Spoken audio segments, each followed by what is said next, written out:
بسم اللہ الرحمن الرحیم۔ السلام علیکم۔ شمر معلوم نے جب سر تن سے جدا کیا تو امام حسین علیہ السلام کے سینے سے اترا اور بلا فاصلہ خون میں لت پت سر کو ایک لمبے نیزے پر چڑھا کر بلند کیا اور بلند آواز سے نعرہ تکبیر لگایا۔ ابن سعد کے لشکر کی نظر جب سر پر پڑی تو انہوں نے بھی نعرہ ہائے تکبیر بلند کیے۔ شمر معلوم کا نیزے پر سر مقدس کو بلند کرنے کا راز اور مقصد یہ تھا کہ تمام لشکر دیکھ لے اور مطمئن اور خوش ہو جائے۔ اسی وجہ سے سب نے تکبیریں کہیں۔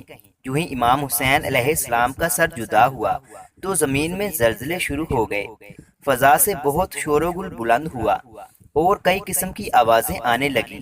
زمین کو زلزلہ آیا، آسمان تاریک ہو گیا، سورج کی روشنی ایسی طریقے میں بدلی کہ ستارے نظر آنے لگے۔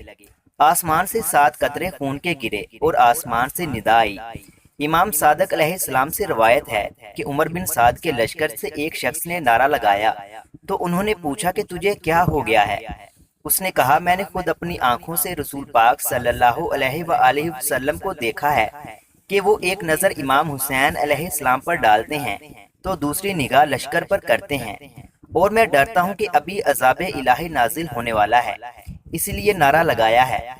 لوگوں نے اس کی مذمت کی اور کہا کہ یہ شخص دیوانہ ہو گیا ہے۔ راوی نے امام حسین علیہ السلام سے سوال کیا کہ یہ نالہ و گریا کرنے والا کون تھا؟ حضرت علیہ السلام نے فرمایا، میں تو اسے جبرائیل سمجھتا ہوں کہ اپنے سردار کی شہادت پر گریا کیا، اور اگر چاہتا تو ایک چیخ سے تمام کائنات کو برباد کر دیتا۔